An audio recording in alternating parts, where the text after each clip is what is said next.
हे guys, welcome back new video. Guys कैसे हो आप सब? आई होप कि आप सब ठीक होंगे। तो गाइस जो आज की हमारी वीडियो है उसमें हम बात करने वाले हैं बी फार्म फिफ्थ सेम में जो मेरे सब्जेक्ट है फार्माकोलॉजी सेकंड, उसके यहाँ पर हम यूनिट 1 एंड यूनिट 2 के जो long most important questions and उसके आंसर होने वाले हैं उसके बारे में आज के इस वीडियो में हम बात करने वाले हैं, जिनके की चांसेस है कि 7 या फिर 10 मार्क्स में वो क्वेश्चंस आएंगे। तो गाइस जो आज का ये वीडियो है बहुत ज़्यादा इंपॉर्टेंट होने वाला है, तो आपको वीडियो को लास्ट तक वॉच करना है एंड वीडियो को आपको स्किप नहीं करना है। तो गाइस जैसा कि पिछली वीडियोज़ में मैंने बात किया था कि फार्मास्यूटिकल जूरिस्प्रूडेंस में मोस्ट लॉन्ग इंपॉर्टेंट क्वेश्चंस के बारे में, एंड जिन क्वेश्चन स्टूडेंट ने पढ़ा होगा तो सेम क्वेश्चंस वही एग्जाम में जैसा मैंने बोला था, तो सेम उसी तरह ही इसमें होने वाला है कि ये जो क्वेश्चंस है यही क्वेश्चंस आपको देखने को मिलेंगे। एंड यहाँ पर इस वीडियो में मैं सफिशिएंट कंटेंट के बारे में बात करूँगा, तो आपको इस वीडियो को लास्ट तक वॉच करना है। एंड गाइस जिसकी पीडीएफ आपको हमारे टेलीग्राम ग्रुप या फिर व्हाट्सएप ग्रुप में मिल जाएगी, जिसका कि लिंक डिस्क्रिप्शन बॉक्स में है, आप वहाँ से जाकर इसकी पीडीएफ को डाउनलोड कर सकते हैं। तो गाइस वीडियो को स्टार्ट करते हैं। तो जैसा कि यहाँ पर हम बात करेंगे सबसे पहले अपनी यूनिट 1 के बारे में। तो यूनिट 1 जो है उसमें कुछ इस प्रकार से मोस्ट इंपॉर्टेंट क्वेश्चंस हैं, जो कि यहाँ पर 5 क्वेश्चंस हैं, जो क्वेश्चन बहुत ही ज़्यादा इंपॉर्टेंट क्वेश्चन है। तो उन क्वेश्चंस के बारे में बात करेंगे एंड इसके सुइटेबल एक्सप्लेनेशन के बारे में बात करने वाले हैं। तो क्वेश्चन नंबर 1 जो है उसमें पूछा है, classify drugs use in CHF and right the pharmacology and mode of action of digitalis. तो ये जो क्वेश्चन है बहुत ज़्यादा इंपॉर्टेंट है, जिसके कि 10 मार्क्स में क्वेश्चन आ सकता है। तो आपको बहुत अच्छे से इस क्वेश्चन के बारे में इस वीडियो में पढ़ लेना है। इसकी पीडीएफ वगैरह में आपको इसका कंटेंट सफिशिएंट मैटर में मिल जाएगा, तो आप वहाँ से भी पढ़ सकते हैं। इसी प्रकार से सेकंड क्वेश्चन है जिसमें कि पूछा है, classify anti hypertensive drug and give the pharmacology of anti hypertensive drugs and drugs use in pregnancy to manage hypertension. इसके बारे में आपको लिखना है, जो कि बहुत ज़्यादा इंपॉर्टेंट है, जिसके कि यहाँ पर 10 या फिर 7 मार्क्स में आने के चांसेस हैं। अगर यहाँ पर कोई स्किप हो जाता है कि प्रेगनेंसी के बारे में आप नहीं लिखे, फिर भी हाइपरटेंसिव वाला जो है बहुत ज़्यादा इंपॉर्टेंट है, तो आपको बहुत अच्छे से पढ़ना है इसको। नेक्स्ट इसी में क्वेश्चन थर्ड जो है उसमें पूछा है, classify anti hyperlipidemic drugs and explain the mechanism and side effect of statins. यानी एंटी हाइपरलिपिडेमिक ड्रग क्या होता है उसको क्लासीफाई करना है, एंड यहाँ पर आपको स्टेटिन जो होती है उसकी मैकेनिज्म ऑफ एक्शन के बारे में लिखना है, एंड उसके साइड इफेक्ट क्या होते हैं उसके बारे में लिखना है, जो कि 7 मार्क्स में क्वेश्चन पूछा है। तो बहुत ही ज़्यादा इंपॉर्टेंट क्वेश्चन ये भी है। एंड क्वेश्चन नंबर 4 जो है इसमें पूछा है, classify anti arrhythmic drugs and discuss the role of digitalis in arrhythmia. यानी एंटी अर्दमिक ड्रग्स क्या होते हैं उसके बारे में लिखिए एंड उसको क्लासीफाई कीजिए। एंड यहाँ पर जो डिजिटलिस होती है उसका क्या रोल है अर्दमिया को ट्रीट करने में, उसके बारे में आपको लिखना है। एंड क्वेश्चन नंबर 5 जो है हमारी यूनिट 1 से वो लास्ट है, जिसमें कि पूछा है, explain the haemodynamic and electrophysiology of the human heart in detail, जो कि 10 मार्क्स में क्वेश्चन आता है, जिसके चांसेस है कि क्वेश्चन आएगा। तो आपको बहुत अच्छे से इस क्वेश्चन को तैयार कर लेना है। तो ये क्वेश्चन कुछ हमारी यूनिट 1 से हो जाते हैं। एंड अब हम बात करते हैं यूनिट 2 के बारे में। तो यूनिट 2 से आप देख रहे होंगे यहाँ पर 5 क्वेश्चन हैं, जो कि बहुत ज़्यादा इंपॉर्टेंट क्वेश्चन है। ये 5 जो क्वेश्चन है बहुत सिलेक्टेड क्वेश्चन है। अगर आप इन क्वेश्चन को अच्छे से तैयार कर लेते हैं आपको अच्छे मार्क्स मिलेंगे। तो जैसे कि क्वेश्चन नंबर 1 जो है इसमें पूछा है, classify diuretics and describe the pharmacology loop diuretics and with mechanism of action of furosemide. यानी डायूरेटिक का क्लासिफिकेशन क्या होता है उसके बारे में आपको लिखना है। एंड जो फार्माकोलॉजी होती है डायूरेटिक्स की, मेनली लूप डायूरेटिक्स, इसमें कि फ्यूरासामाइड आती है उसके बारे में लिखे, एंड उसके मैकेनिज्म ऑफ एक्शन के बारे में लिखना है। तो गाइस ये भी क्वेश्चन बहुत ज़्यादा इंपॉर्टेंट है, जिसके कि 10 मार्क्स में आने के चांसेस हैं, लेकिन 7 मार्क्स में ये क्वेश्चन आ सकता है, तो आपको बहुत अच्छे से पढ़ लेना है। इसी प्रकार से सेकंड क्वेश्चन जो इसमें पूछा है, right a note on therapy of shock, यानी शॉक थेरेपी जो होती है उसमें आपको एक नोट लिखना है। एंड थर्ड क्वेश्चन इसमें पूछा है, give mode of action uses and side effect of anticoagulant of heparin. तो इस प्रकार से क्वेश्चन नंबर 4 एंड 5 इसी प्रकार से जैसा आप देख सकते हो जाएंगे। तो अब हम यहाँ पर अपनी यूनिट 1 से ही स्टार्ट करते हैं। तो यूनिट 1 में क्वेश्चन नंबर 1 जो है उसमें पूछा है, classified drugs used in CHF and right the pharmacology mode of action of digitalis. यानी सिंपली आपको यहाँ पर डिजिटलिस जो होती है, यानी डिजॉक्सिन जो होती है, उसके mode of action pharmacological action के बारे में आपको इसमें लिखना है। तो सबसे पहले हम बात करेंगे कि CHF होता क्या है उसके बारे में। मतलब हार्ट जो है अनेबल हो जाता है पंप करने में सफिशिएंट अमाउंट ऑफ ब्लड, जो कि मेटाबॉलिक डिमांड जो होती हैं उनके लिए नेसेसरी होता है, उनको प्रॉपर अमाउंट में पंप नहीं कर पाता है, तो ये इससे सिंपली डिजीज हो जाती है, जिसे कि CHF बोलते हैं, यानी कंजेस्टिव हार्ट फेलियर बोलते हैं।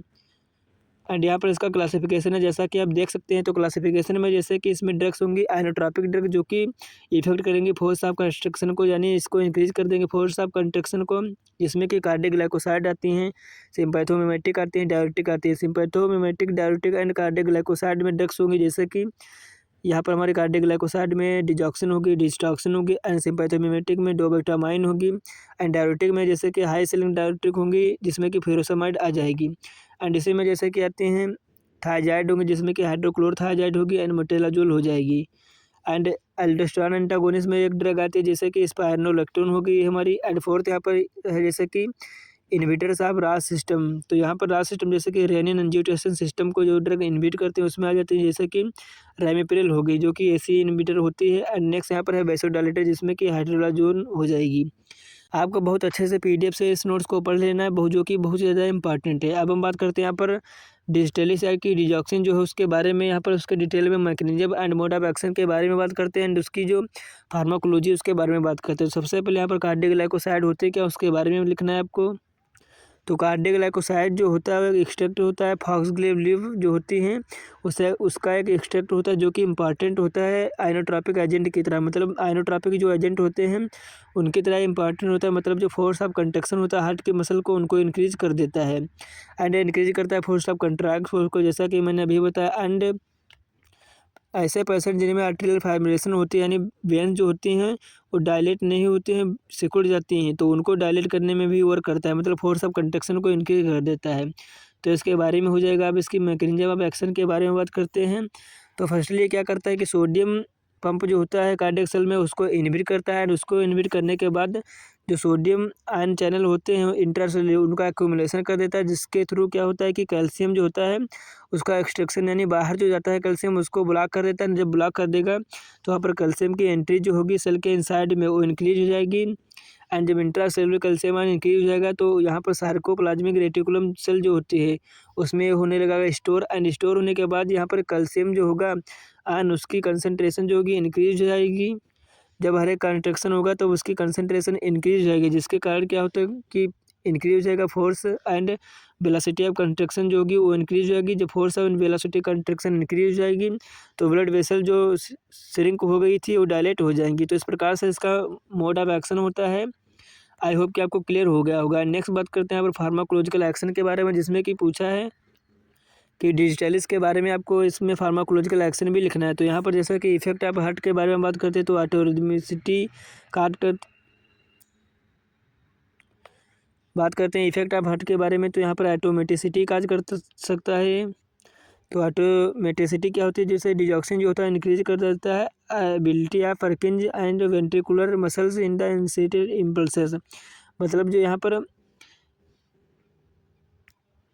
जो परकिंजेस एंड वेंट्रिकुलर मसल्स होती हैं उनकी इंसिटेड इम्पल्सेस जो होती है मतलब इम्पल्स जनरेट करने की कैपेबिलिटी जो होती है उसको इंक्रीज कर देता है। कंडक्शन वेलोसिटी होता है उसमें जैसे कि स्लाइटली इंक्रीज कर देता है arterial and ventriculars by small dose of digoxin digitoxin. मतलब डिस्टॉक्सिन एंड डिजॉक्सिन की जब हम स्मॉल डोज लेंगे तो स्लाइटली इंक्रीज करेगा आर्टेरियल एंड वेंट्रिकुलर्स को।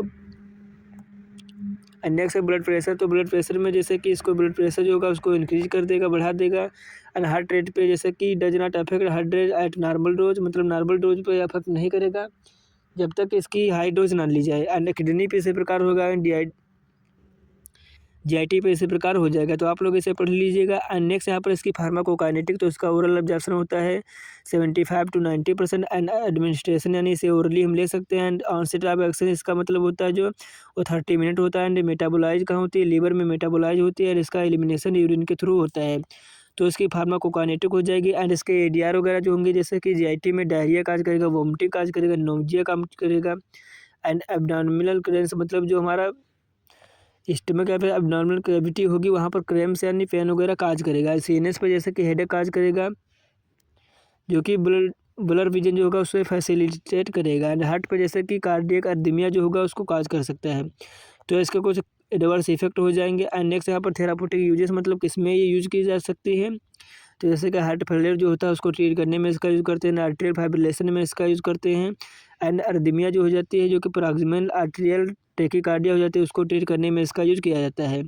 तो इस प्रकार से इसका यूजेस हो जाएंगे। एंड कंट्राइंडिकेशन मतलब एक किन पर्सन को नहीं दे सकते, जैसे कि कंट्राइंडिकेशन इसके कुछ होंगे जैसे कि हाइपोकैलेमिया होगी, जैसे कि जिसमें कि क्या होता है पोटेशियम जो होता है उसकी डेफिशिएंसी हो जाती है हाइपोकैलेमिया में। एंड रीनल फेलियर हो जाएगा मतलब किडनी जो होगी प्रॉपर अमाउंट में फ़िल्टर नहीं कर पाएगी जो हमारा यूरिन होगा। एंड यहाँ पर थायराइडिज्म में मतलब डिक्रीज हो जाएगी। थायरोक्सिन एंड थायरोनिन यानी T3 एंड T4 जो होगा उसकी कंसंट्रेशन जो होगी डिक्रीज हो जाएगी।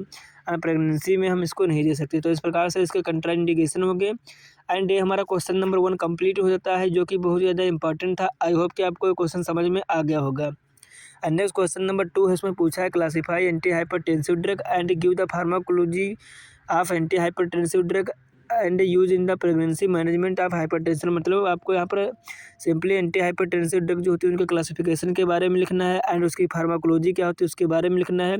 एंड जो ड्रग्स प्रेगनेंसी को मैनेज करने में यूज होती हैं, हाइपरटेंशन को प्रेगनेंसी में मैनेज करने में यूज होती हैं, उसके बारे में आपको लिखना है यहाँ पे। तो यहाँ पर सबसे पहले हाइपरटेंशन क्या होता है उसके बारे में लिखना है। तो हाइपरटेंशन जो होता है उसे सिंपली हाई ब्लड प्रेशर के नेम से जानते हैं। हाई ब्लड प्रेशर जो होती है कॉमन कार्डियोवास्कुलर डिजीज होती है, जिसमें कि जो हमारा ब्लड प्रेशर होता है वो बढ़ जाता है, नॉर्मल ब्लड प्रेशर से ज़्यादा हो जाता है। मतलब जो नॉर्मल ब्लड प्रेशर होता है वो 120/80 mmHg होता है, लेकिन जब हम हाइपरटेंशन की कंडीशन यहाँ पर काज होगी तो यहाँ पर 140 से 90 mmHg जो होगा वो ब्लड प्रेशर हो जाएगा, जैसा कि आप देख रहे होंगे नॉर्मल के केस में एंड हाई के केस में। एंड इसकी मैकेनिज्म ऑफ एक्शन क्या होगी कि जो हमारा एंजियोटेंसिनोजेन होता है जो कि कन्वर्ट होता है एंजियोटेंसिन फर्स्ट में, जो कि रेनिन की प्रेजेंस में कन्वर्ट होता है, जो कि किडनी से रेनिन रिलीज होता है उसकी प्रेजेंस में कन्वर्ट होता है। फिर उसके बाद यहाँ पर एंजियोटेंसिन फर्स्ट जो होता है एंजियोटेंसिन सेकंड में कन्वर्ट हो जाए in the presence of enzyme AC यानी एसी इनहिबिटर जो होते हैं, जो कि लंग से रिलीज होता है उसकी प्रेजेंस में एंजियोटेंसिन सेकंड में कन्वर्ट होता है। फिर यहाँ पर कॉन्स्ट्रिक्ट करता है वेसल्स को एंड आर्टेरियल जो होंगी एंड वेन्स जो होंगी उनको कॉन्स्ट्रिक्ट मतलब कर देगा। फिर कॉन्स्ट्रिक्ट करने के बाद जो ब्लड प्रेशर होगा उसको इंक्रीज कर देगा। तो ये हाइपरटेंशन मतलब ऐसे काज होती हैं जैसा कि आप लोग देख रहे होंगे। मतलब यहाँ पर एंजियोटेंसिनोजेन से एंजियोटेंसिन फर्स्ट बनेगा, एंजियोटेंसिनोजेन सेकंड बनेगा, फिर आर्टेरियल वेन जो होंगे कॉन्स्ट्रिक्ट हो जाएंगे, फिर उसके बाद जो ब्लड प्रेशर होगा वो इंक्रीज हो जाएगा। तो इस प्रकार से हाइपरटेंशन की मैकेनिज्म हो जाएगी। एंड नेक्स्ट बात करते हैं एंटी हाइपरटेंसिव ड्रग्स के बारे में। तो एंटी हाइपरटेंसिव ऐसी ड्रग्स होती हैं जिनका कि यूज़ किया जाता है बढ़े हुए ब्लड प्रेशर को कम करने के लिए। उन्हें simply anti hypertensive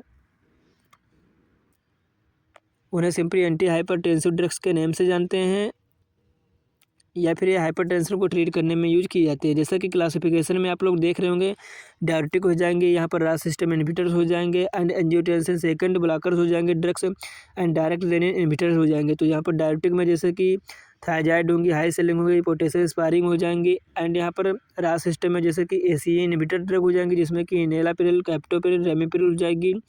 and angiotensin second blocker receptor जो होगा उसमें जैसे कि लो सार्टर, वाल सार्टर हो जाएगी। एंड डायरेक्ट रेनिन इनहिबिटर में आपको एलिस्कैरिन याद कर लेनी है, जो कि बहुत ज़्यादा इंपॉर्टेंट क्लासिफिकेशन है, तो आपको बहुत अच्छे से इसको लर्न कर लेना है।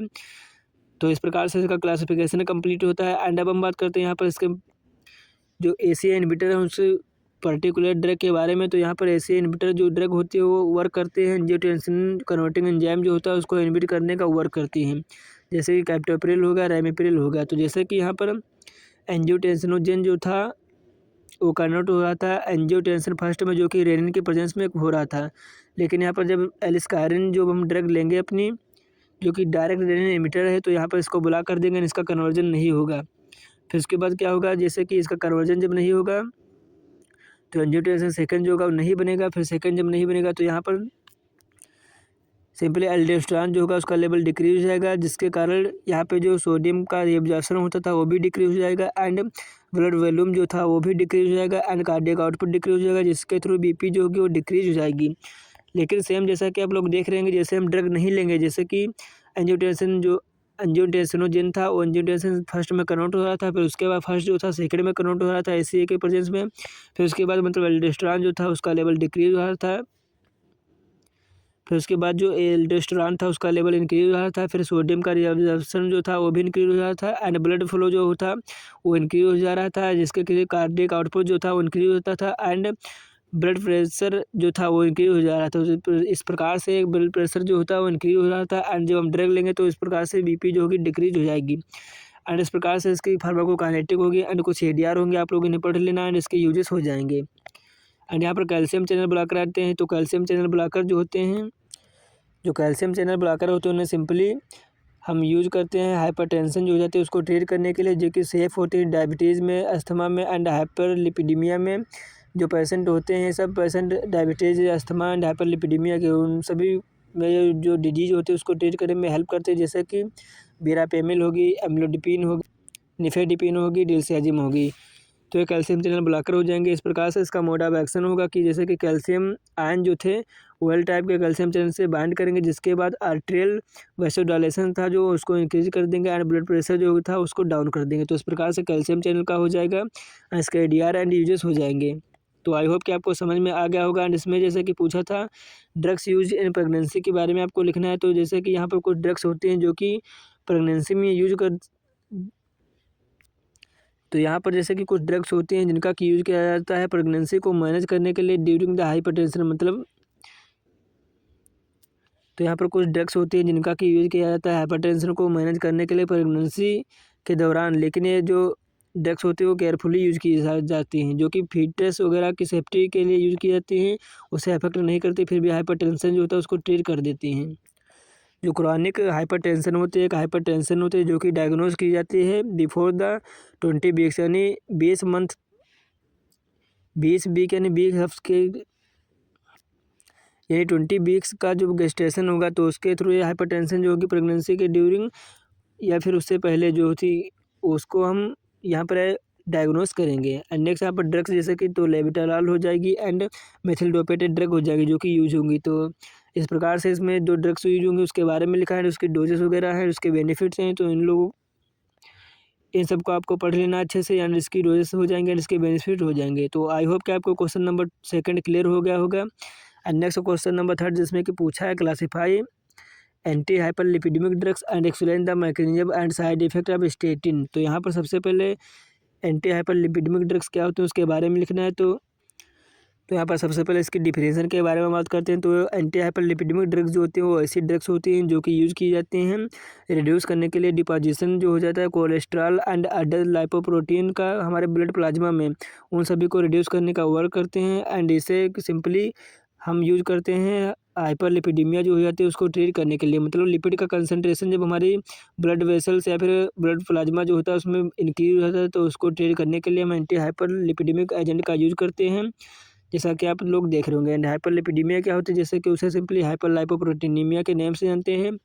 एक ऐसी कंडीशन होती है जिसमें कि कंसंट्रेशन जो होता है कोलेस्ट्रॉल एंड ट्राइग्लिसराइड का जो कि लाइपोप्रोटीन जो होता है उसको कैरी आउट करते हैं ब्लड प्लाज्मा में, उसमें इंक्रीज हो जाता है, नॉर्मल से ज़्यादा हो जाता है, तो यही सिंपली हाइपरलिपिडीमिया हो जाती है।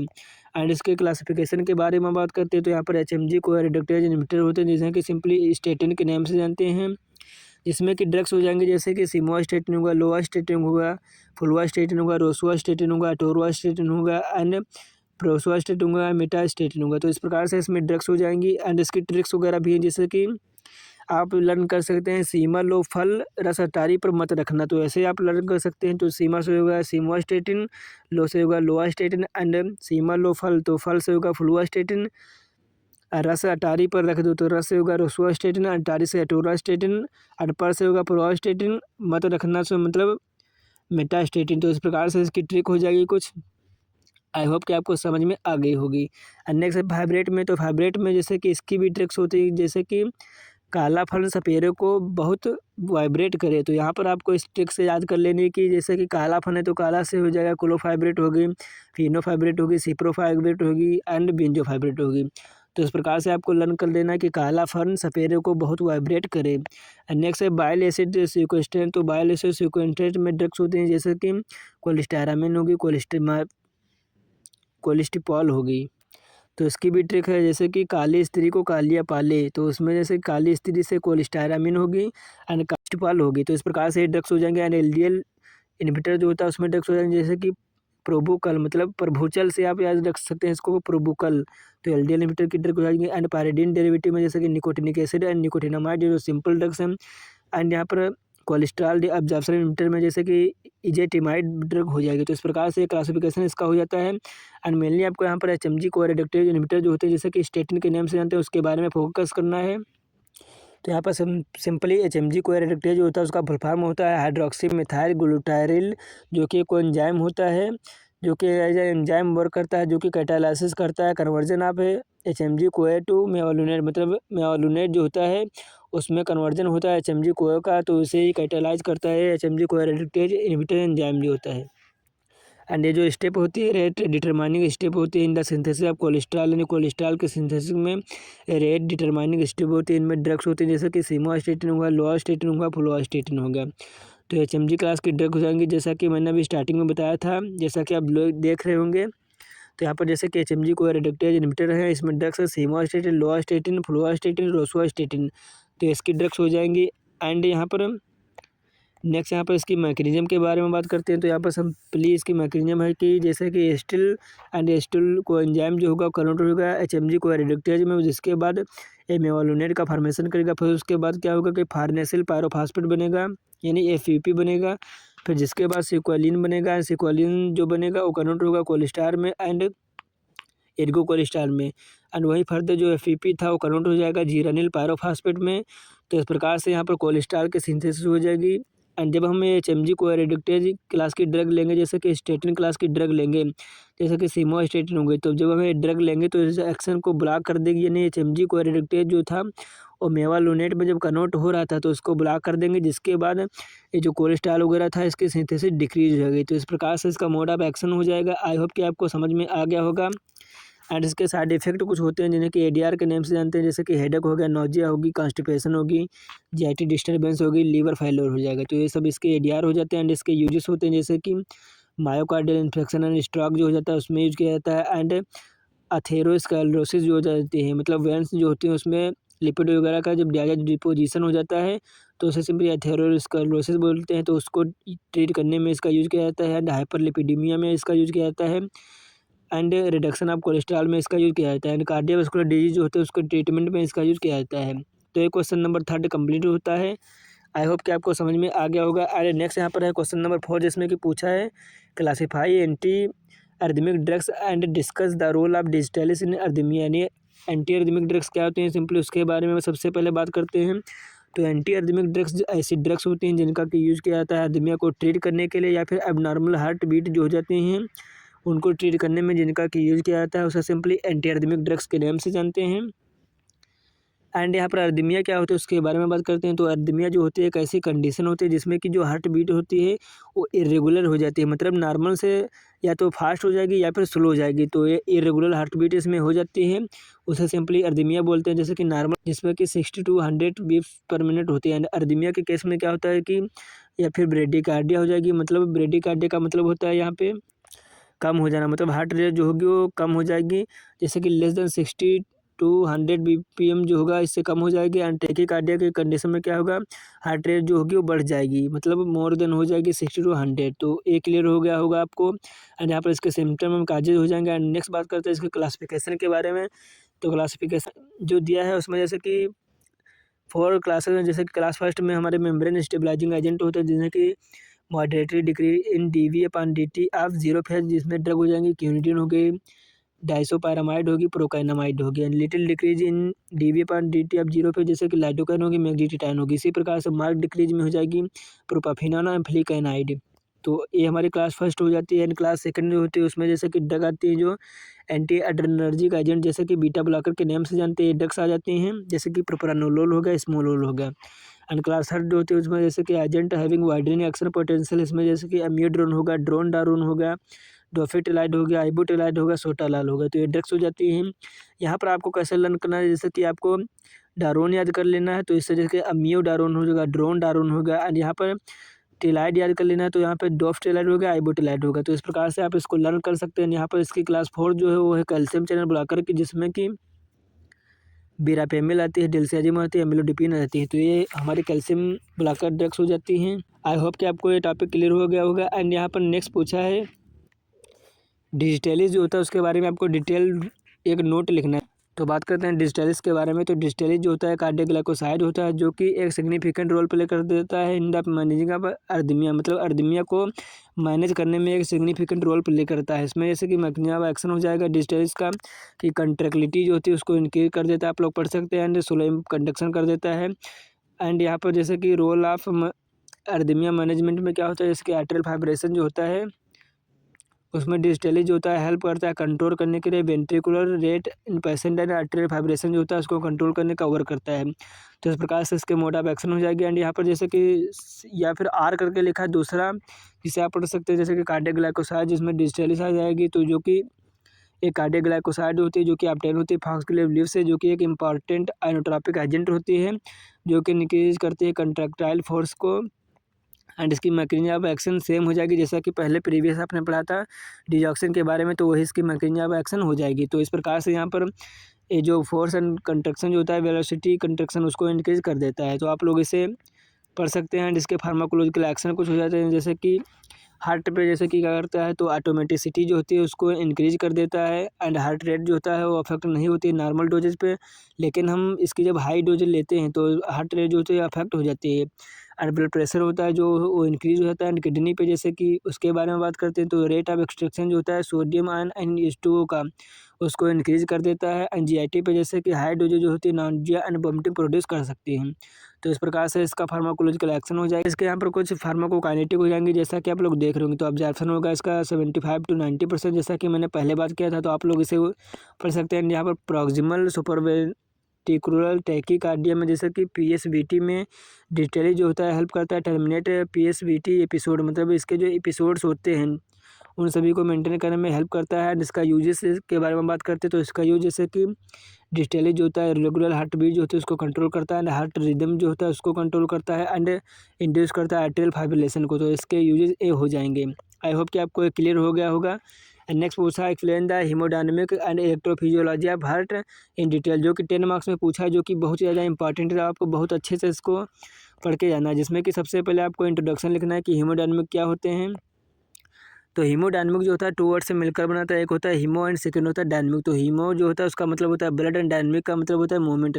तो सिंपली हम बोल सकते हैं कि हीमोडायनेमिक जो होती है एक स्टडी होती है मूवमेंट ऑफ ब्लड की through the circulatory system under the pressure, उसे सिंपली हीमोडायनेमिक के नेम से जानते हैं। एंड हीमोडायनेमिक जो होता है उसके कुछ की एलिमेंट होते हैं जैसे कि हार्ट रेट हो गया, ब्लड प्रेशर हो गया, स्ट्रोक वॉल्यूम होगा, कार्डियक आउटपुट होगा, सिस्टमिक वास्कुलर रेजिस्टेंस हो गया। तो इसके कुछ एलिमेंट हो जाते हैं जैसे कि हार्ट रेट के बारे में बात करते हैं तो नॉर्मल हार्ट बीट जो होती है वो 60 to 100 बीट्स पर मिनट होते हैं। एंड ब्लड प्रेशर के बारे में बात करते हैं तो ब्लड प्रेशर जो होते हैं वो ऐसा प्रेशर होता है जो कि एडजस्ट किया जाता है ब्लड के through in the inner wall of the blood vessel, उसे सिंपली ब्लड प्रेशर के नेम से जानते हैं, जिसको कि हम मेजर करते हैं मिलीमीटर या फिर mmS जिसे मेजर करते हैं।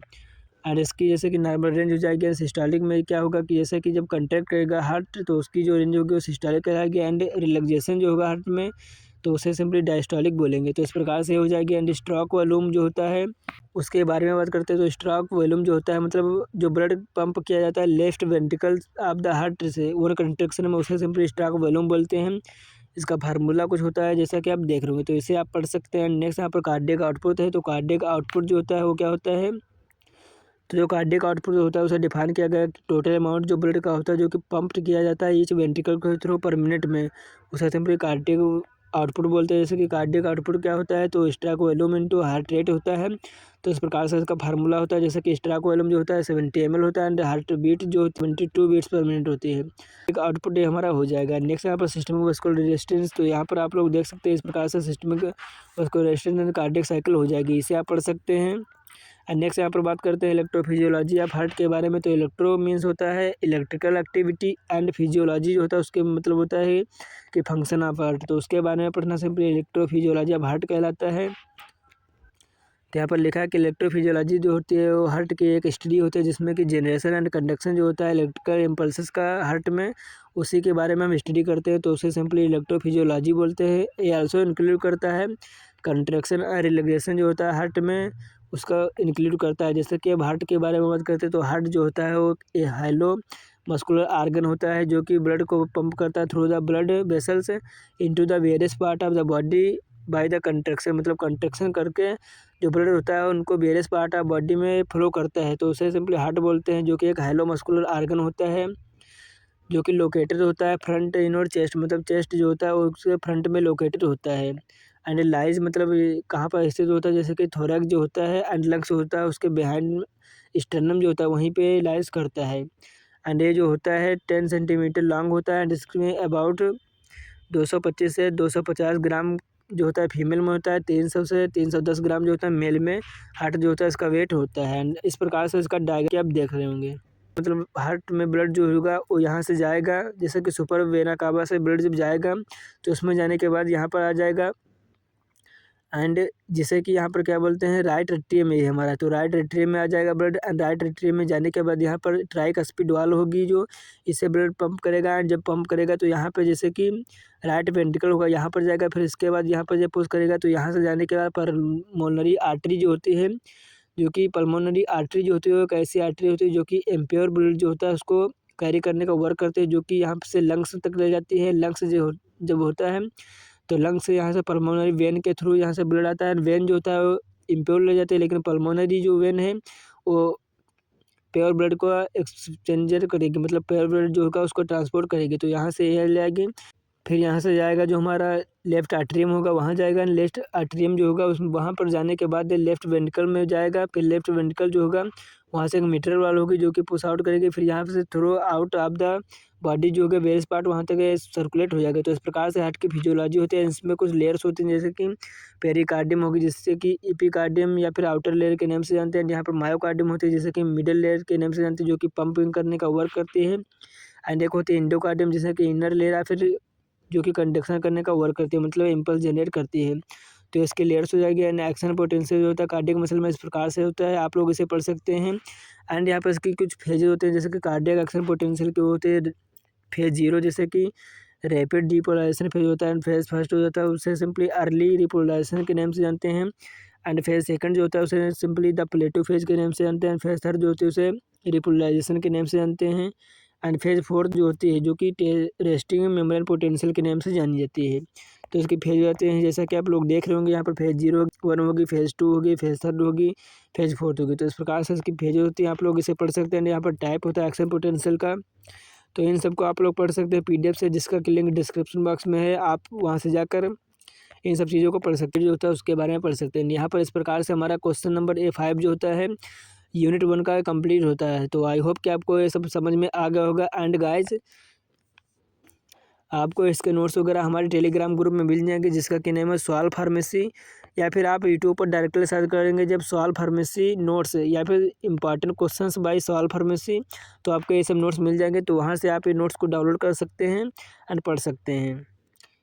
एंड यहाँ पर जैसे कि हम यूनिट 2 के बारे में बात करते हैं, जिसमें कि पूछा है यूनिट 2 में हमारा क्वेश्चन नंबर 1 है classify diuretic describe the pharmacology of loop diuretics with mechanism of action.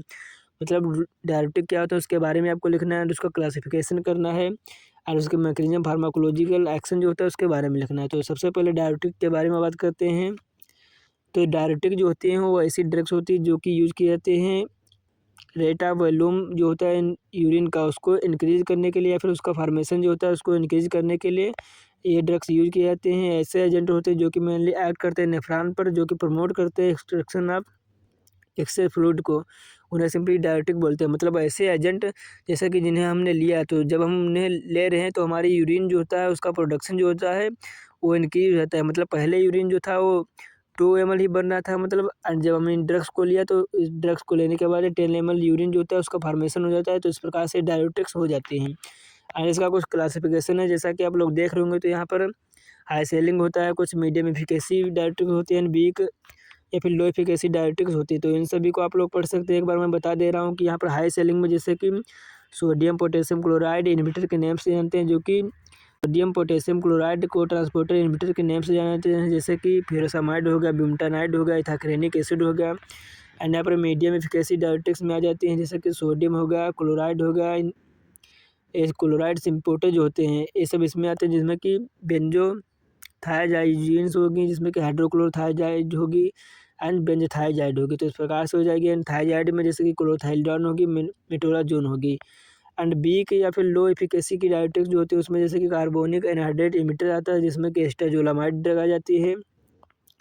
And next यहाँ पर बी क्लास आती है पोटेशियम स्पेयरिंग डायरेटिक्स में, जिसमें कि एल्डोस्टेरॉन एंटागोनिस्ट, जिसमें कि स्पाइरोलेक्ट्रोन ड्रग आती है। And renal epithelial sodium channel blocker में जो कि आती है ड्रग वो है एमिलोराइड। एंड ऑस्मोटिक डायरेटिक में आते हैं मैनिटॉल, आइसोसार्बाइड एंड ग्लिसरॉल। तो ये ड्रग्स हो जाती हैं डायरेटिक क्लास की। एंड यहाँ पर अब हम बात करते हैं मैकेनिज्म ऑफ एक्शन के बारे में, जो कि फ्यूरासामाइड का मैकेनिज्म ऑफ एक्शन है उसके बारे में बात करते हैं। तो फ्यूरामाइड जो ड्रग होती है वो एक लोप या फिर हाई सेलिंग क्लास की ड्रग होती है जो कि सिंपली एक्ट करती है लो पास फैलने, जो कि थिक असेंडिंग लिम्ब होता है लो पास फैलने, वहाँ पर एक्ट करती है। फिर उसके बाद ये इनहिबिट करती है सोडियम रीअब्जॉर्प्शन को। जब उसे इनहिबिट करती है तो ये ब्लॉक कर देते हैं सोडियम एंड क्लोराइड जो होता है आयन चैनल, इनको ब्लॉक कर देते हैं लो फैलने में। एंड इनको ब्लॉक करने के बाद एक्सक्रीशन जो होता है सोडियम एंड क्लोराइड का उसको इंक्रीज कर देती है, जिसके कारण यूरिन जो का आउटपुट जो होता है वो इंक्रीज हो जाता है एंड डाययूरेटिक एक्टिविटी जो होती है वो प्रोड्यूस हो जाती है, मतलब डाययूरेटिक इफेक्ट काज हो जाता है। तो इस प्रकार से इसका कोई मैकेनिज्म हो जाएगा, जैसा कि आप लोग देख रहे होंगे यहाँ पर thick ascending limb loop of Henle है। एंड यहाँ पर जब ये ड्रग्स जैसे कि ऐड करेगी फ्यूरामाइड जो होगी, जो कि sodium and chloride and potassium का अब्जॉर्प्शन यहाँ से हो रहा था, इस अब्जॉर्प्शन को इनहिबिट कर देंगे। जब इसको इनहिबिट कर देंगी तो यहाँ पर अब्जॉर्प्शन नहीं होगा, सेल का एक्स्ट्रा साइड जो होगा इसका कंसंट्रेशन इंक्रीज हो जाएगा। एंड इंक्रीज होने के बाद क्या होगा, यहाँ पर जो यूरिन होगा उसकी कंसंट्रेशन भी बढ़ जाएगी, तो यूरिन का फॉर्मेशन भी बढ़ जाएगा। तो इस प्रकार से डाययूरेटिक इफेक्ट काज हो जाएगा। और इसके फार्माकोलॉजिकल एक्शन के बारे में बात करते हैं।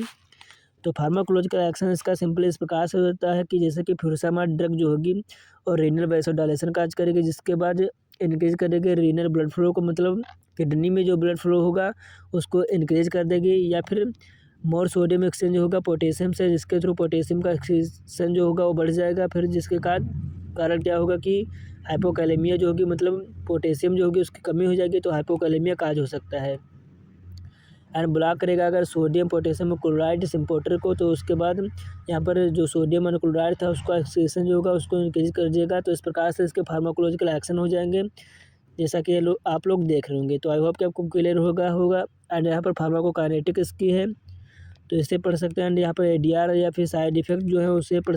एंड अब हम इसके यूजेस के बारे में बात करते हैं। तो इसका यूज जैसे कि इडिमा जो हो जाती है, सेल सोइलिंग जो हो जाती है, उसको ट्रीट करने के लिए इसका यूज किया जाता है। मतलब सेल जब सोइल होगी तो वाटर का एक्यूमुलेशन इसमें बढ़ जाएगा। जब एक्यूमुलेशन बढ़ जाएगा तो डायरेक्टिक देंगे तो यहाँ से इसको ऑब्जर्व नहीं होंगी, मतलब ये वाटर जो होगा वो कंटेंट रिमूव हो जाएगा एंड बाहर आ जाएगा सेल के, जिसको किया जाए यूरिन फॉर्म में कन्वर्ट करके डायरेक्टिक इफेक्ट काज कर देगी। एंड एक्यूट रीनल फेलियर में इसका यूज किया जाता है, हाइपरटेंशन में इसका यूज किया जाता है, एंजाइना में किया जाता है, हार्ट फेलियर में किया जाता है। तो इसके कुछ यूजेस हो जाएंगे। एंड यहाँ पर इसके कुछ लिमिटेशंस हैं डायरेक्टिक्स के, उसके बारे में बात करते हैं। तो यहाँ पर जैसे कि इलेक्ट्रोलाइट का इम्बेलेंस काज करेंगे, डिहाइड्रेशन काज कर सकते हैं, किडनी डैमेज कर सकते हैं, गाउट काज कर सकते हैं, इलेक्ट्राइट डिस्फंक्शन काज कर सकते हैं। तो इस प्रकार से इसके लिमिटेशंस हो जाएंगे। तो आई होप कि आपको ये क्वेश्चन क्लियर हो गया होगा। एंड नेक्स्ट यहाँ पर क्वेश्चन नंबर 2 जो है उसमें पूछा है, right a note on drugs used in therapy of shock. मतलब शॉक थेरेपी जो होती है उसमें जो ड्रग्स यूज होते हैं उसके बारे में आपको डिटेल नोट लिखना है, जो कि 7 मार्क्स में क्वेश्चन पूछा गया है, जो कि बहुत ज़्यादा इंपॉर्टेंट है। तो आपको बहुत अच्छे से इस क्वेश्चन को तैयार कर लेना है। एंड आपको अगर वीडियो में कोई क्वेश्चन समझ में नहीं आता है एक बार में, तो आप वीडियो को 2-3 बार वॉच कर सकते हैं, आसानी से समझ में आ जाएगा। तो सबसे पहले बात करते हैं शॉक के बारे में कि शॉक होता क्या है। तो शॉक एक ऐसी कंडीशन होती है जिसमें कि बॉडी सेल जो होती हैं वो प्रॉपर अमाउंट में ऑक्सीजन की सप्लाई नहीं कर पाती, मतलब हाइपोक्सिया जो हो जाता है, मतलब ऑक्सीजन की कमी हो जाती है, जिसके कारण क्या होता है कि जो टिश्यू परफ्यूजन हो जाता है वो डिक्रीज हो जाता है। तो यहाँ पर इस प्रकार से शॉक काज हो जाएगा, मतलब ऑक्सीजन की कमी जो हो जाएगी एंड टिश्यू जो होगा उसका परफ्यूजन हो जाएगा। तो इस प्रकार से शॉक काज होता है। एंड इससे पहले की एक वीडियो में मैंने बात किया था मेनली शॉक के बारे में कि शॉक थेरेपी क्या होता है उसके बारे में, तो आपको वीडियो को वॉच कर लेना, जिसका कि लिंक डिस्क्रिप्शन बॉक्स में। उस वीडियो को आप वॉच करेंगे तो आपको शॉक थेरेपी के बारे में सब क्लियर हो जाएगा। तो आपको उस वीडियो को ज़रूर वॉच कर लेना है इस क्वेश्चन को समझने के लिए। इसको हम डिस्कस नहीं करेंगे क्योंकि उसके बारे में मैंने पहले डिस्कस कर लिया था। तो आपको उस वीडियो को वॉच करके इस टॉपिक को पूरा क्लियर कर लेना है। यहाँ पर क्लासिफिकेशन में ड्रग्स वगैरह हैं जो कि फोर्स ऑफ कंट्रैक्शन को इंक्रीज कर देंगे, सब उस वीडियो में बताया। तो आपको उस वीडियो को बहुत अच्छे। तो अब हम बात करेंगे क्वेश्चन नंबर 3 के बारे में, जिसमें कि पूछा है give the mode of action uses and side effect of anticoagulant specially heparin. तो यहाँ पर सबसे पहले एंटीकोआगुलेंट क्या होता है उसके बारे में लिखना है। तो एंटीकोआगुलेंट ऐसी ड्रग्स होती हैं जो कि यूज़ किए जाते हैं प्रिवेंट करने के लिए क्लॉटिंग को, मतलब क्लॉटिंग जो होती है या फिर कोआगुलेशन प्रोसेस जो होती है उसको प्रिवेंट करने के लिए या फिर उसे ब्लॉक करने के लिए सिंपली यूज़ किए जाते हैं। तो उसे सिंपली एंटीकोआगुलेंट एजेंट के नाम से जानते हैं। एंटीकोआगुलेंट जो होते हैं वो ऐसे ड्रग्स होते हैं जो कि प्रोहिबिट या फिर चेक करते हैं या फिर प्रिवेंट करते हैं प्रोसेस ऑफ क्लॉटिंग को, उसे सिंपली एंटीकोआगुलेंट ड्रग्स बोलते हैं। यहाँ पर इसका क्लासिफिकेशन में ड्रग है, जैसे कि एंटीकोआगुलेंट का क्लासिफिकेशन उसमें यूज्ड इन विवो, मतलब इन विवो कंडीशन में जो होती हैं, जैसा कि लिविंग ऑर्गेनिज्म पे एंड इन विट्रो मतलब लैब वगैरह या फिर टेक्निकल लैब जो होते हैं उनमें जब यूज होती हैं। तो यहाँ पर इन विवो में जैसे कि पैरेंटल हो जाएंगे कुछ ड्रग एंड ओरल में हो जाएंगे एंड यहाँ पर इन विट्रो में हिफेरिन हो जाएगी एंड कैल्शियम कॉम्प्लेक्सिंग एजेंट हो जाएंगे। तो यहाँ पर स्पेशली हिफेरिन के बारे में पूछा तो हिफेरिन के बारे में लिख देना है कि हिफेरिन जो होता है एक म्यूकोपॉलीसैकेराइड होता है। ये प्रेजेंट होता है ऑल टिश्यू में जिसमें कि कंटेनिंग होती है mast cell and research sources के कहाँ होते हैं जैसे कि लंग्स में ज़्यादा प्रेजेंट होता है, लीवर में होता है, इंटेस्टाइन एंड म्यूकोसा में ज़्यादा मात्रा में प्रेजेंट होता है। तो इसके मोड ऑफ एक्शन के बारे में बात करते हैं तो हिपेरिन जो होता है प्रिवेंट करता है clotting of both in vivo and in vitro, मतलब in vivo and in vitro दोनों टाइप से क्लॉटिंग को प्रिवेंट करता है। It does not affect the stops prothrombin synthesis, मतलब प्रोथ्राम्बिन की सिंथेसिस जो होती है उसे ना तो ही अफेक्ट करता है ना ही उसे स्टॉप करता है। एंड हिपेरिन जो होता है एक स्ट्रॉन्ग इलेक्ट्रोनेगेटिवली चार्ज होता है जिसके कारण एक फॉर्म करता है कॉम्प्लेक्स विद द थ्रोम्बोप्लास्टिन, जिसके बाद जो ये हेल्प करता है ब्लड प्लाज्मा जो होता है उसको कन्वर्जन होता है प्रोथ्राम्बिन में, उसके लिए रिस्पॉन्सिबल होता है। इस प्रकार से यहाँ पर हमारा एंटी कोगुलेंट एक्शन हो जाएगा। एंड नेक्स्ट यहाँ पर लिखा है आर करके यानी दूसरा कुछ मोड ऑफ एक्शन जैसे कि हिपेरिन जो होगा बाइंड होगा एक्टिवेट करेगा plasma anti thrombin third factor को, जिसके बाद थ्रोम्बिन जो होगा डिग्रेडेड हो जाएगा एंड कोआगुलेशन फैक्टर जो होगा 10A एंड 9A जब ये डिग्रेडेड इसमें हो जाएगा तो हिपेरिन रिलीज होगा जिसका प्रिवेंट करेगा conversion of fibrinogen to fibrin. जब फाइब्रिन को प्रिवेंट कर देगा हिपेरिन रिलीज होकर तो एंटीकोगुलेंट इफेक्ट ऑब्टेन हो जाएगा। जिसकी फार्माकोकाइनेटिक इस प्रकार से होगी, आप लोग पढ़ लेना। जिसके एडीआर हो जाएंगे जैसे कि हेमेटोलॉजिक मतलब हीमोरेज वगैरह हो जाएंगे जैसे कि एक्सेस ब्लड लॉस होना, उसमें इसका एडीआर मतलब ज़्यादा ब्लड लॉस हो सकता है, कार्डियोवास्कुलर डिजीज हो सकते हैं, डर्मेटोलॉजिक डिजीज हो सकते हैं, ऑस्टियोपोरोसिस हो सकती है। तो इस प्रकार से इसके ADR and use of anticoagulant uses के बारे में बात करते हैं तो उसका यूज किया जाता है मायोकार्डियल इन्फेक्शन को ट्रीट करने के लिए, अनस्टेबल एंजाइना जो रहती है उसको ट्रीट करने में इसका यूज किया जाता है एंड आर्टेरियल फाइब्रिलेशन को ट्रीट करता है एंड कंट्राइंडिकेशन मतलब कि कंडीशन में हम नहीं दे सकते तो उसके डिपेंड जो एडीआर होते हैं उस पर डिपेंड करते हैं जैसे कि ब्लीडिंग डिसऑर्डर होते हैं उसमें नहीं दे सकते, हाइपरटेंशन में GIT ulcer and neurosurgery उसमें हम नहीं दे सकते। तो इस प्रकार से हमारी एंटीकोगुलेंट ड्रग हो जाएंगे जैसे कि यहाँ पर जैसे कि हम कोई ऑब्जेक्ट है जो ब्लड ब्लीडिंग हुई जैसे यहाँ से ब्लीडिंग होने के बाद यहाँ पर ब्लड का जो क्लॉट और फॉर्मेशन होगा मतलब क्लॉटिंग होगी, तो क्लॉटिंग जो होगी इंटरनल क्लॉटिंग होगी तो यहाँ पर डिपोजिशन हो जाएगा जिसके बाद कारण क्या होगा क्लॉटिंग जो होगी वो इंक्रीज हो जाएगी, मतलब लिपिड कोलेस्ट्रॉल जो होगी उसकी कंसनट्रेशन इंक्रीज हो जाएगी। फिर उसके बाद क्या होगा जब हम कोई ड्रग लेंगे अपनी एंटीकोगुलेंट तो इस क्लॉट जो होगा उसको ब्रेक कर देगी एंड एंटीकोगुलेंट एक्शन प्रोड्यूस करेगी। तो इस प्रकार से क्वेश्चन नंबर 3 कंप्लीट होता है। नेक्स्ट है क्वेश्चन नंबर 4 जिसमें कि पूछा है classify antiplatelet drug which mode of action of platelet CAMP inhibitor dipyridamole. तो इसके बारे में आपको पूछा है कि एंटीप्लेटलेट ड्रग क्या होती है उसके बारे में लिखिए एंड यहाँ पर प्लेटलेट CAMP इन्हिबिटर जो ड्रग होती है जैसे कि डायपाइरिडामोल होती है उसके बारे में आपको लिखना है स्पेशली। तो एंटीप्लेटलेट ऐसी ड्रग्स होती हैं जो कि क्या करते हैं सिंपली ब्लड क्लॉट जो होता है उसके एक्शन या फिर उसे मेकिंग करने की जो प्रोसेस होती है उसको रिड्यूस कर देती है। तो ये हमारे ड्रग्स एंटीप्लेटलेट ड्रग हो जाते हैं जैसा कि आप लोग इसमें डिफिनेशन में देख रहे होंगे। यहाँ पर थ्रोम्बोसिस जो होता है कंडीशन हो जाती है जिसमें कि थ्रोम्बिन जो होता है उसको प्रिवेंट करता है, मतलब उसका फॉर्मेशन नहीं हो जाता है एंड एंटीप्लेटलेट एक्शन प्रोड्यूस करता है। जैसे कि यहाँ पर एंटीप्लेटलेट ड्रग जो होती हैं वो यूज की जाती हैं आर्टेरियल थ्रोम्बोसिस में, जो कि जो हमारी एंटीकोगुलेंट होती है वो मोर इफेक्टिव होते हैं इन द वेनस थ्रोम्बोसिस। तो इस प्रकार से हमारी एंटीप्लेटलेट ड्रग हो जाएंगे और इसका क्लासिफिकेशन इस प्रकार से हो जाएगा जैसे कि एंटीप्लेटलेट में ड्रग होंगी थ्रोम्बोगेन सिंथेसिस जिसमें कि इसके इनहिबिटर ड्रग आ जाएंगे जैसे कि एस्पिरिन हो गई, और प्लेटलेट CAMP इनहिबिटर में जैसे कि डायपाइरिडामोल होगी, इसको आपको बहुत अच्छे से पढ़ना है जो कि बहुत ज़्यादा इंपॉर्टेंट है। एंड P2Y12 रिसेप्टर हो जाएंगे कुछ ड्रग जैसे कि टिक्लोडिपिन हो गई, क्लोपिडोग्रेल हो गई, प्रोसोग्रेल होगी एंड यहाँ पर GP second and third antagonist होंगे जैसे कि एब्सिक्सिमेब होगी, इप्लीफिक होगी। तो ये ड्रग हो जाएंगी एंटीप्लेटलेट में एंड प्लेटलेट्स की डायपाइरिडामोल हो जाएगी एक फास्फोडाइस्टरेज इनहिबिटर की ड्रग होती है जो कि इंटरफेयर करते हैं प्लेटलेट के फंक्शन को by the increasing platelet cyclic CAMP levels को इंक्रीज करके ए प्लेटलेट के फंक्शन जो होते हैं उसको इन्फ्लुएंस कर देती है। तो इस प्रकार से इसका एक्शन होता है एंड इसका यूज किया जाता है एस्पिरिन के साथ या फिर वारफेरिन के साथ, क्योंकि प्रोफिलैक्सिस या थ्रोम्बोएम्बोलिज्म जो होता है पेशेंट में, उसको ट्रीट करने में इसका यूज़ किया जाता है। और इसकी मैकेनिज्म ऑफ एक्शन इस प्रकार से होगी, जैसा कि ये इनहिबिट कर देगी फास्फोडाइस्टरेज एंजाइम को, जो कि ब्लॉक कर देगा Uptake of adenosine and encourage करेगा प्लेटलेट कैल्शियम को। इसके बाद ये क्या होगा, पोटेंशिएट करेगा PGI2 मतलब प्रोस्टाग्लैंडिन या प्रोस्टासाइक्लिन जो होगा उसके साथ इन्फ्लुएंस करके यहाँ पर एग्रीगेशन काज करेगा। तो इस प्रकार से इसकी मैकेनिज्म ऑफ एक्शन हो जाएगी and pharmacokinetic and ADR and uses वगैरह आपको पढ़ लेने इस प्रकार से हो जाएंगे। एंड नेक्स्ट क्वेश्चन नंबर 5 जो इसमें पूछा है, classify antidiuretic drugs write the pharmacological action of ADH यानी वेसोप्रेसिन। तो एंटीडायरेटिक को सभी स्किप कर देते हैं, लेकिन आपको स्किप नहीं करना है, जो कि बहुत ज़्यादा इंपॉर्टेंट है। तो आपको बहुत अच्छे से इसको पढ़ के जाना है। पूछ सकता है 7 मार्क्स में ये क्वेश्चन आ सकता है कि एंटीडायरेटिक क्या होता है, उसके बारे में पूछ लिखिए। तो एंटीडायरेटिक जो होती है वो ऐसे एजेंट होते हैं या फिर ड्रग्स होते हैं जो कि यूरिन का आउटपुट जो होता है उसको डिक्रीज कर देते हैं by the decreasing H2O elimination. मतलब डायरेटिक जो होती थी वो जो यूरिन का फार्मेशन था उसको बढ़ा देती थी, एंड एसिड ड्रग होंगी जो कि यूरिन के फार्मेशन को डिक्रीज करेंगे, वही सिंपली एंटी डायरेटिक ड्रग कहलाएंगी।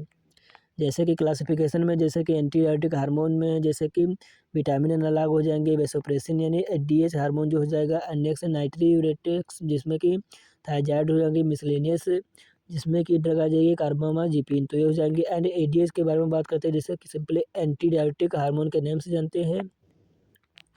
ये जो ADH होता है DCT and loop of Henle जो होता है उस पर वर्क करता है। एंटीडायरेटिक हार्मोन जो होता है रिलीज होता है पोस्टीरियर लोब ऑफ पिट्यूटरी से, जो कि ऑक्सीटोसिन की तरह वर्क करता है। मतलब ब्लेडर जो होता है वो प्रेगनेंसी के ड्यूरिंग कंट्रैक्शन और रिलैक्सेशन करने का वर्क करता है। वही एक वैसोप्रेशर इफेक्ट प्रोड्यूस, जिसलिए सिंपली इसे वैसोप्रेशन के नाम से जानते हैं। तो इस प्रकार से एंटीडायरेटिक हार्मोन हो जाएगा। एंड इसके फार्माकोलॉजिकल एक्शन जैसे किडनी में क्या होता है, तो due to effect of antidiuretic hormone the distal tubule जो कलेक्टिंग डक्ट होती है नेफ्रॉन की और परमेबल हो जाती है, जिसके थ्रू वाटर जो होता है और उसका रिडक्शन होने लगता है एंड वॉल्यूम जो होता है यूरिन का वो डिक्रीज हो जाता है। तो इस प्रकार से इसका कुछ फार्माकोलॉजिकल एक्शन हो जाएंगे। एंड ये DI के बारे में बात करें तो यहाँ पर फ्लशिंग होगी, मतलब स्टूल में ब्लीडिंग वगैरह हो जाएगी, एंड नेजल इरिटेशन हो सकती है, कंजेशन हो सकती है, नोजिया हो सकती है, रिनाइटिस हो सकती है। तो ADR हो जाएंगे। एंड फार्माकोकाइनेटिक आप लोगों को पढ़ लेनी है। एंड इसके यूजेस वगैरह जैसे कि डायबिटीज इंसिपिडस जो होती है उसमें इसका यूज़ किया जाता है, एंड बेड वेटिंग जो जाती है चिल्ड्रंस में उसमें इसका यूज़ किया जाता है। तो इस प्रकार से इसके uses and mode of action आप लोगों को इसके पढ़ लेना है कि इसके मोड ऑफ एक्शन क्या होते हैं। तो आई होप कि आपको ये वीडियो अच्छा लगा होगा एंड आपको काफ़ी ज़्यादा नॉलेज मिला होगा। तो इस प्रकार से हमारी यूनिट 1 एंड यूनिट 2 के जो हमारे मोस्ट लॉन्ग इंपॉर्टेंट क्वेश्चन बन सकते हैं वो कंप्लीट हो जाते हैं। तो आई होप कि आपको वीडियो पसंद आया होगा। एंड अगर वीडियो अच्छा लगा तो वीडियो को लाइक कीजिए एंड चैनल को सब्सक्राइब कीजिए। एंड इसके नोट्स वगैरह आपको हमारे टेलीग्राम ग्रुप में मिल जाएंगे, जिसका कि नाम है सॉल्व फार्मेसी। तो आपको वहाँ पर जाके इसके नोट्स डाउनलोड कर लेने हैं। तो आज मिलते हैं नेक्स्ट वीडियो में, तब तक के लिए bye bye, thank you, have a nice day.